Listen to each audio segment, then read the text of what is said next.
نابینا کو جا کے بولو آنکھ دیکھتی ہے، وہ کیا کہے گا؟ نہیں بھائی، آنکھ تو میرے پاس بھی ہے۔ آنکھ نہیں دیکھتی، اس میں اللہ کا امر ہے، جو تمہارے لیے ہے کہ دیکھو، میرے لیے ہے کہ نہ دیکھو۔ جو بول نہیں سکتا اس کو جا کے بولو زبان بولتی ہے، وہ کہے گا نہیں، آپ کو اشارے سے سمجھائے گا زبان نہیں بولتی، میرے پاس بھی ہے۔ زبان نہیں بولتی، اس میں اللہ کا امر ہے، جو تمہارے لیے ہے کہ تم بولو، میرے لیے ہے کہ میں نہیں بولوں۔ جو سن نہیں سکتا اس کو بولو کان سنتے ہیں، ارے وہ کہے گا بے وقوف، کان نہیں سنتے۔ جو پاگل ہے اس کو بولو دماغ سوچتا ہے، ارے وہ کہے گا تو مجھ سے بڑا پاگل ہے۔ دماغ ہی اگر سوچتا تو دماغ تو میرے پاس بھی ہے، میرے لیے صحیح سوچنے کا امر نکال دیا تو میں پاگل خانے میں ہوں، تو صحیح سوچنے کے امر کے ساتھ ہے تو اپنے گھر پر ہے۔ اسی طرح جسم کے اندر تو نظر سمجھ میں آ گئی بات، آنکھ نہیں دیکھتی۔ اسی طرح میں نے یہ بھی سمجھانا ہے مال سے کچھ نہیں ہوگا، یہ میں نے سمجھانا ہے اپنے آپ کو مرنے سے پہلے پہلے۔ حکومت سے نہیں ہوگا، طاقت سے نہیں ہوگا، کریں گے تو کون کریں گے؟ اللہ کریں گے۔ یہ سمجھانے کے بعد مرنے سے اگر یہ نہیں سمجھ میں آئی، مرتے ہی حساب ہوگا۔ نیچے جیسی قبر میں جائیں گے منکر نکیر آ جائیں گے، من ربک، تیرا رب کون ہے؟ اللہ کے نبی نے فرمایا ان کی آنکھوں میں بجلیاں ہوں گی، ان کی آواز بادلوں کی کڑک کی طرح ہوگی، لمبے لمبے بال ہوں گے، دونوں کے ہاتھوں میں گرز ہوں گے۔ جیسے آئیں گے مردے کو بٹھا دیا جائے گا، روح واپس لوٹا دی جاتی ہے، وہ ایسے اٹھ کے بیٹھ جاتا ہے، یوں بیٹھ جاتا ہے، یہ حصہ اس کا ڈیڈ رہتا ہے، یہ ایسے بیٹھ جاتا ہے۔ ابھی اس کو لوگوں کے قدموں کی چاپ سنائی دے رہی ہوتی ہے، واپس جا رہے ہیں، کہ وہ آ کے کھڑے ہو جاتے ہیں اور پوچھتے ہیں من رب، تیرا رب کون ہے؟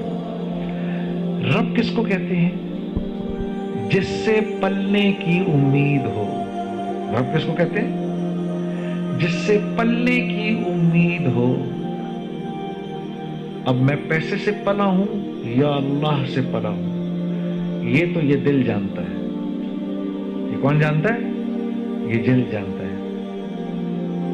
زبان پہ تو کفر لگا دی جائے گی، یہ بول نہیں سکے گی، یہ دل بولے گا۔ اب اندر اگر اس کو اپنی دکان سے ہونے کا یقین ہوگا تو کہے گا اگر میں نے یہاں بولا دکان سے پلتا ہوں تو بڑا ماریں گے یہ، میں کہہ دیتا ہوں وہی جو دنیا میں کہتا تھا لا ادری، مجھے نہیں پتا، وہ کہہ دے گا مجھے نہیں پتا لا ادری۔ آسمان سے ایک آواز آئے گی کذبت، جھوٹ بول رہا ہے۔ پھر دوسرا سوال ہوگا ما دینک، تیرا دین کون سا ہے؟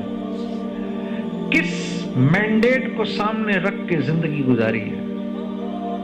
ہاں، کیا میرے نبی کے حلال کو حلال سمجھا، ان کے حرام کو حرام سمجھا؟ کیا میرے نبی کی بتائی ہوئی پاکی کو پاکی اور ناپاکی کو ناپاکی سمجھا؟ ہاں، کیا چلے اس پر؟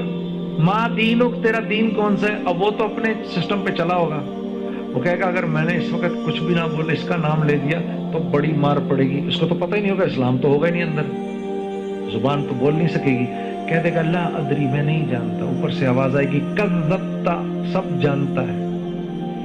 پھر رسول اللہ صلی اللہ علیہ وسلم کی شبی مبارک دکھائی جائے گی، ما ھذا رجل، یہ صاحب کون ہے؟ اب جس نے ان کی زندگی کو میں کامیابی سمجھی ہوگی، جنہوں نے ان کو اپنا مربی سمجھا ہوگا، جنہوں نے ان کو اپنا رہنما سمجھا ہوگا، جنہوں نے ان کی پوری زندگی کو سامنے رکھا ہوگا، وہ کہے گا یہ تو میرے نبی ہے، ورنہ کیا کہے گا؟ لا ادری، میں نہیں جانتا۔ آسمان سے آواز آئے گی کذبت، جھوٹ بول رہا ہے۔ پھر تو جو اس کے ساتھ ہوگا میں اس کی ڈیٹیل میں نہیں جانا چاہتا۔ تو میرے عزیز دوستو، یہ ایک بہت بڑی حقیقت ہے جس سے ہم بالکل ناواقف ہیں، ہمیں یہی نہیں پتا ہم دنیا میں کیوں ہیں، ہمیں کوئی آئیڈیا نہیں، کوئی آئیڈیا نہیں۔